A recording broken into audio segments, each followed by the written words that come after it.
I've recently seen a few videos talking about unlearning Zionism, or people who were raised with Zionism seeing what the reality on the ground was actually like, and also reflecting on how people with very different views on what's happening now, Jews, can all use the trope of, well, my parents didn't survive X, Y, or Z, or my grandparents didn't survive, pogroms, Nazis, ghetto, in order to, and then arrive at such divergent conclusions from that point. Like on one side saying, we must, drive out all the Palestinians and claim this land that we claim we have some historic right to, or, with the same basic descendant story from oppression, having a point of view saying, well, all people should be free, and what the Israeli government is doing is wrong. And how do we arrive at those two very different conclusions based on a similar genealogy and history? And I think the answer in part is quite simple. It depends on how I particularly, or other individuals, were raised, right? And I've been thinking, in looking at the attitude of probably a lot of Israelis, and particularly Israelis, if everyone has to go into the army, it's an obligation.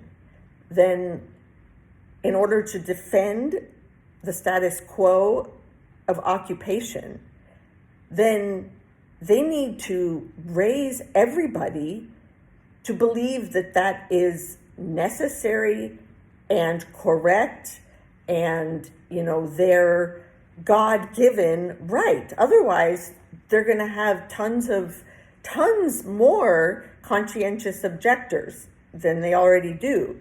They want to avoid that. So of course, that is going to shape the way that they inform or indoctrinate people as they grow up, right?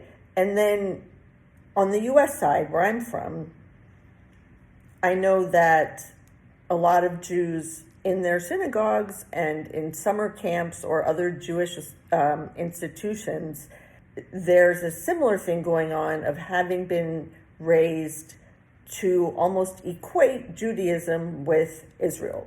We need Israel or we couldn't be here, and both ways. And I've had people of older generations who were raised with that, even people who are quite critical of some of the things Israel does, say to me, well, if something horrible happens, like, say, Trump comes back to power and all of these crazy anti-Semitic white supremacists have free reign for vigilantism or whatever, we could go to Israel. That's our safe place.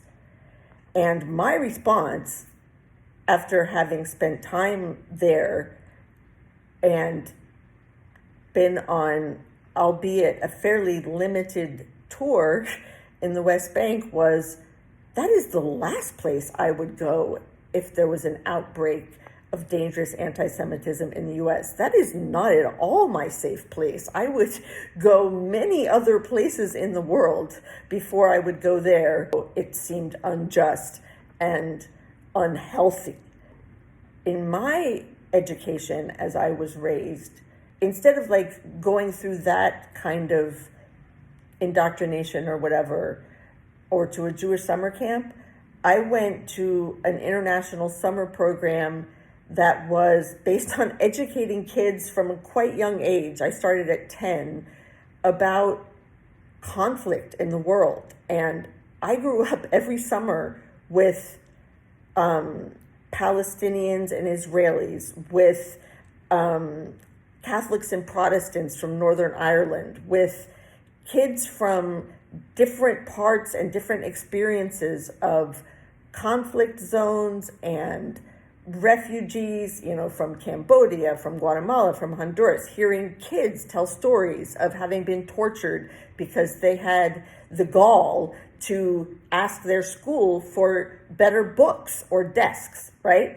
So that's my background. I grew up ingrained in me by my own election. My parents didn't make me go to this program. This idea of justice. And so when I went at my Jewish grandparents' urging to Israel in, I think, year 2000, on a tour with our Reformed synagogue, it was all right. I thought it was pretty. It was actually, I think, it was in a moment of relative calm. But I really remember that when I wanted to go meet up with a Palestinian friend of mine who worked at the Hadassah hospital, the people organizing the tour were really dismayed, but they were kind of in shock as to how could I have a Palestinian friend. And then years later, when I returned in 2019, when we got to Jerusalem, we came from Jordan and we crossed by land, which not many people do. And first of all, our dear friend, who's Jordanian of Palestinian heritage, couldn't come with us because they would not give her a visa. She'd never been to Israel, even though her mom was born in Jerusalem and her grandparents are from there. So we crossed, we went through after they tore apart our suitcases, and we were in a taxi. And at some point well before he got to where we were staying, he just stopped the car and said, "You have to get out. Arab taxi drivers can't go to the Airbnb where you're staying." Okay? So immediately, lesson number one. We were in the middle. We didn't know where we were. We didn't have operating cell phones. And it was really hot day. It was really sunny. And we didn't know where we were or how to communicate to where we were going. And it was only because a very kind, I think, deli shopkeeper, Palestinian, let us use his phone to try to reach somebody from the Airbnb on the other side of Jerusalem to come pick us up. We just had so many experiences that highlighted the fact that it is an unjust apartheid regime. And I don't think it's a very healthy place, even for Israelis. We went out to go out on a Friday night to a place where there's lots of different food kiosks and bar and music. And there are young people there wearing their going out clothes, carrying massive weapons. And I just thought, oh my God, if the whole idea of having a Jewish state was for people to grow up and be safe and healthy, and they're growing up in this, something is not going according to somebody's plan, but not anything that I could get on board with. I actually felt physically sick after we saw that. And we had to leave Jerusalem shortly because I started getting hives and getting a really upset stomach. I just could feel how awful it was. And then we decided we really wanted to go into occupied territories, and it's not so easy to just go. So we signed up for a tour with Green Olive, which is a joint project of Israelis and Palestinians. And we got on a bus somewhere in Jerusalem, and we went to Hebron, Bethlehem, and kind of driving around. And several things were, super clear. One, they had to keep changing the tour guide because no tour guide had the right permit to be in all of the different places that we were going. So even within the supposed Palestinian territory, they weren't free to come and go from the different parts of it. Two, we could easily see there's the settlement up on the hill. They have 24-hour water and electricity. Here's the Palestinian village that's been there forever and ever.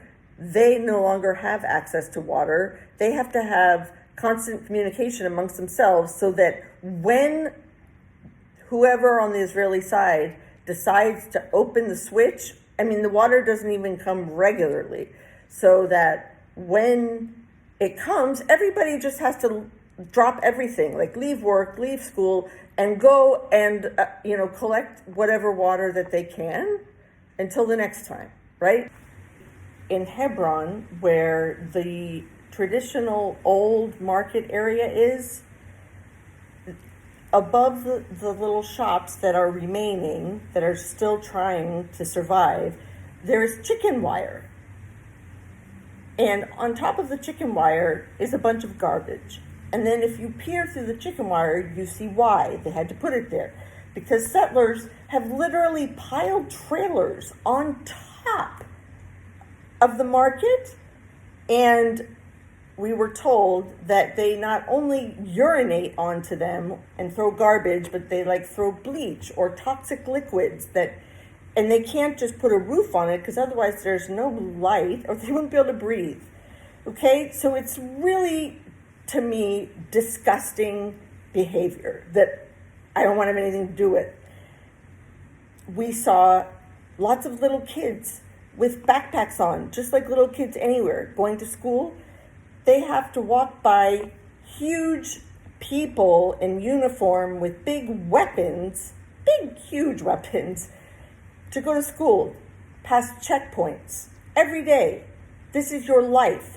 What kind of person does that create growing up in a situation like that, knowing that you're controlled, that you don't have much hope to do what you want with your life, that you can't even go to, maybe visit people in your family. And then even in the areas, so everything's divided up, A, B, and C. And this not only prohibits Palestinian movement, but it keeps Israelis from going into the Palestinian area to see how it is. They don't want them to see it. Foreigners can go, but not Israelis, okay? So it's kind of really an apartheid both ways. It's keeping the Israelis blind to what's happening. And as we were driving around a few times on the route that we were supposed to be on, we had to take a different route because today they've closed this gate and all of a sudden, and you just can't go through. And then we passed another place where they said, here a few days ago, a settler ran over a Palestinian child with their car, and now there's protests and there could be problems. So we can't go there because there's not going to be any justice, for the family. The settlers are just protected by the IDF. So it's just a pretty horrible situation, and not one that could appear to me to be at all just, okay, based on principles of justice and human rights, and furthermore, not at all sustainable. You can't just keep stomping on people and oppressing them and disrespecting them, and now with settlers doing real pogroms. I mean, my family fled pogroms in Eastern Europe, and now there are people that are extremists out there perpetrating pogroms on Palestinian people.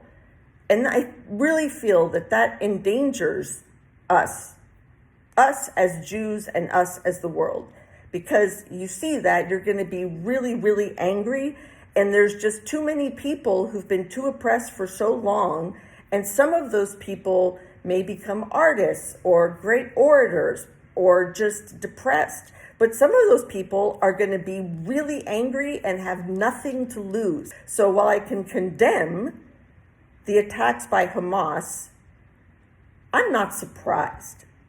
Okay, I'm not surprised, unfortunately. Israel has created an unsustainable and unsafe situation for Israelis, for Palestinians, and really for Jews and Muslims around the world.